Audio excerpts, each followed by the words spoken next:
Hey everybody, Al Puglisi Trains. This is another episode of A Day in the Shop, and it's Labor Day weekend, and it's miserable weather here out in Maryland, and we've been working in the shop. And on my channel, you've watched Howard sketch out of his imagination buildings that he builds.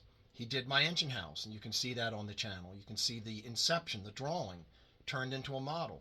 You can see the mansion drawing turned into a model. You can see virtually everything we've done. The firehouse from a drawing turned into a model on the channel. My bakery, the Pugsberry Doughboy. You go into my videos and you can scroll down and find them, or you can go to my playlist and look at custom builds by Howard Zane, or my apprenticeship with Howard Zane, and you'll see Howard sketching these, and then we build them. And Howard spent the day yesterday and a little bit of this morning too sketching these incredible drawings because he wants some new designs. So let me show you what he's got. All right, Howard, I'm not going to ask how you're doing. Go ahead. I chicken. How are you doing today, Howard? Great leaping leprechauns, crabs, and bunny shit. Well, we're fine. You know what? We should sell T-shirts with your quotes. The daily quote. I'm back in the Jersey of the 50s. I might do that. You know, what kind of day is today? Oh, leaping leprechauns, crab-eating, whatever. Goat poop. Mm. Anyway, these drawings are, let me just show folks, I cannot believe this. They're very rough sketches. I can't consider these drawings. That's up to you. Oh, I think they're works of art. Let me just take, before we go talking about them, and this one was about a 20-minute sketch? That's about a little longer. Most are about 10 to 15 minutes. That's a 20-minute sketch. My God. Look. Usually I do 5-minute sketches, but I figured it'd be, well, do a little better, because these are all new designs I want to use. Right.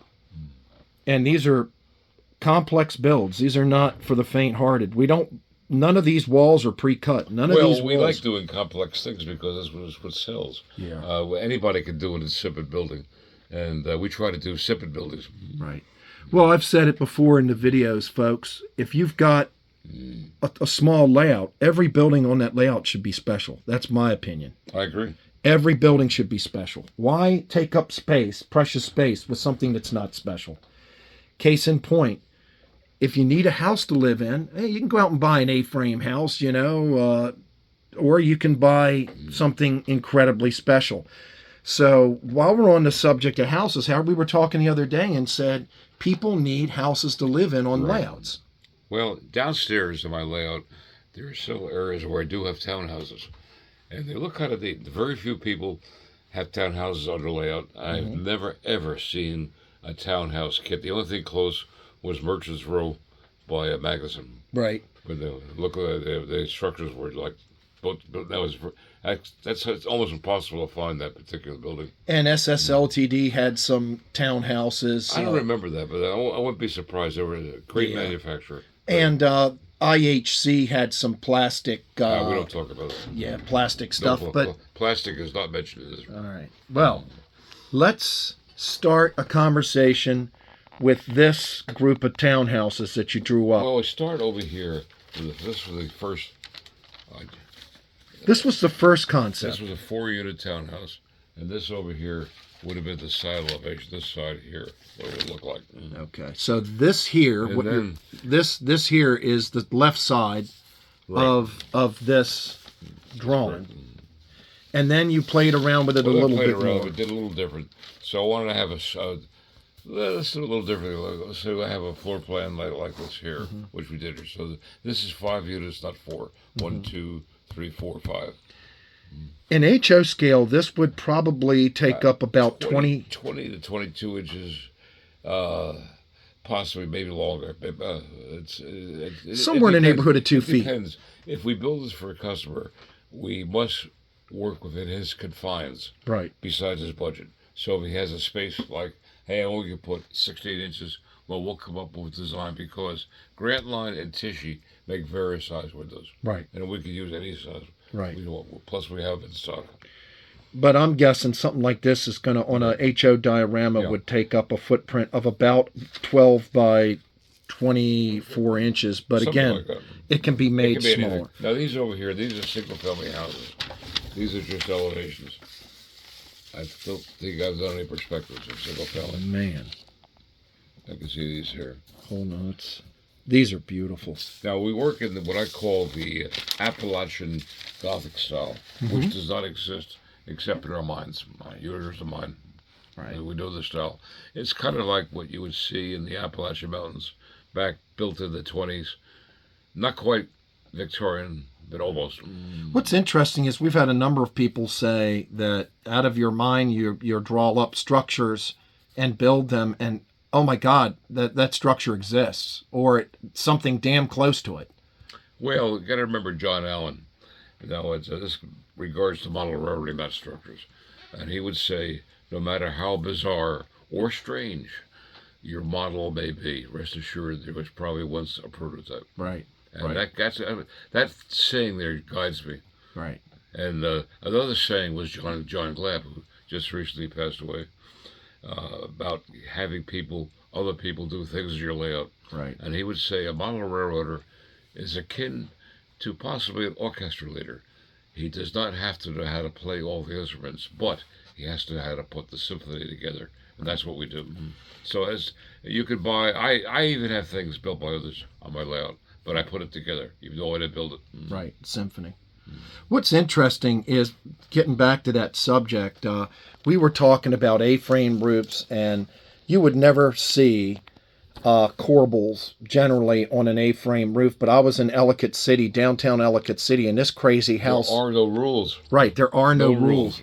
Not only was it an A-frame house, it had 40 corbels going up. It looked like the corbel salesman's You house. counted all the corbels? Yeah, it was so, Howard, there were so many corbels on this A-frame. If you were around my house counting corbels, if I had them, I would have shot you. Get this guy out of here. My wife and I, when I modeled Cass, we went up there in the early 80s, mid 80s, I met her. And she was dating me at the time. I said, honey, we need to measure some of these houses because I'm going to build them. So we had a rule, and she would help me measure them. We didn't know that some of the residences were people were living in them. Yes, I do. And boy, let me tell you, we were looking down the sights of a shotgun or a frying pan, or, you know, what in the living hell are you freaks doing here? You know, if it wasn't for the fact that my wife was pretty, I would have probably been hit over the head with a frying pan and down the Greenbank River. What river is that river? That's the Greenbank. The Greenbank. They would have found my dead body. No, it's the Green. what the hell? It's not the Greenbank. No, Briar. Greenbrier. Whatever the hell Greenbrier it is. River. They would have found my body floating down that river. But long story short, so these are not going to be inexpensive. This is probably going to be in a neighborhood. Well, this would be somewhere around 2,600, I would imagine. Yeah, somewhere in that ballpark. Townhouse. Plus, it would have to be on a set. Each one, we half inch, 1 inch, 1.5, 2 inches, and 2.5. We stack them up, and we build it on a grade. On a grade. So it has to be on a diorama. So I'd say the whole diorama would be somewhere around 26 to maybe 3,000. Ballpark for an HO. Yeah. An O scale would But it's be a serious structure. Right, considerably more in O scale. Yeah. But that's only the labor's going to be the same. It's just going to be the size. One of the things we should, years ago, when I first started this, I took my buildings to an art show, and I didn't sell any, but the people that came over were just they just, and actually I got one sale later from them, and we build this for the model railroading industry, which is well. It's a certain type of people this would appeal to. It's not everybody. It's not for the everyday the model railroader. Right.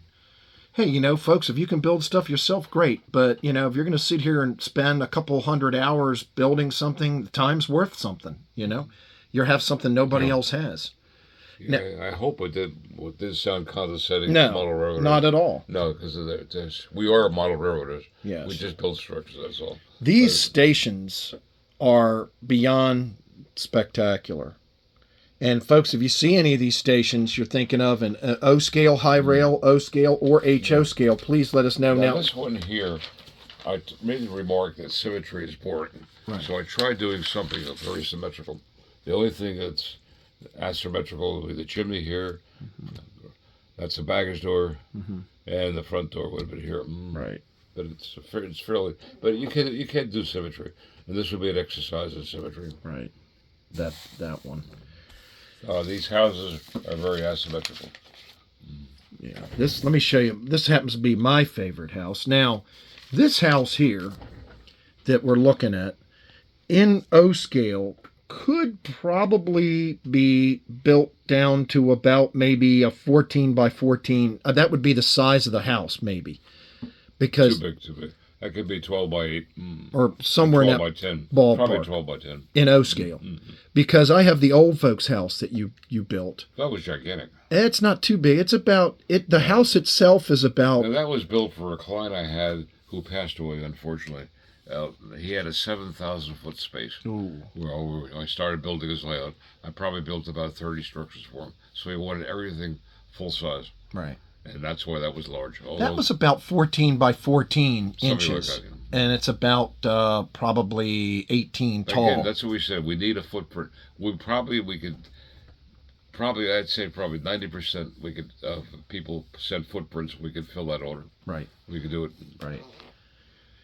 But just beautiful. And then this one is another favorite that I may build. Well, that's a station, actually. Little station for the town of Winston. Now, this was a variation of it. This was a sketch of that. Yeah, I like this. I changed a few things around it. I like that too. My gosh. I might build that. If Howard allows me, I might build that for Winston. Well, you're here for training, so yes. If it's a good project, we'll put you to work on it. Spectacular. And let's pan down. And folks, if you see anything here of interest, contact us at alpug1@verizon.net. That's an interesting structure. As I said, we could design something for you.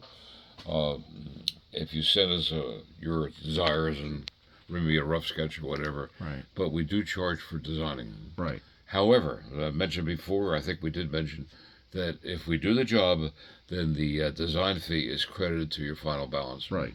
And it's typically about a $250 design fee, approximately. Approximately. It's very good. It's about right. And again, that's credited toward your purchase if you want if they purchase ours. And that weeds now, who out. are those two strange guys? What the hell are they? I know who you're talking about. I don't know. We won't name them, but they've come over.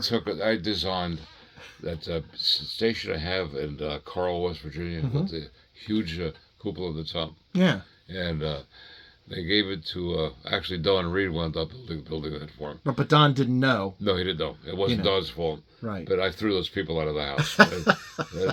they knocked at the door. They wanted to come. I said, "You guys get the fuck out of here." I was furious. Those guys, and I'm not mentioning names. You know who I mean. They came over my house. Oh, you too? And they're brothers. They were ready to. Well, we won't get into any stories. Anyway, these sketches are just. I mean, I'm in awe, Howard. And again, on my channel, folks, Bob Ross. I did a couple videos of you drawing, just kind of like a Bob Ross, and I'm like, how come you don't have an afro? Well, we won't have an afro. An afro, yeah, you need an afro. I have a fuzzy wuzzy, but it's Sandy pulls the straight and puts a ponytail on. You should see me in the morning. You know, you could, Howard.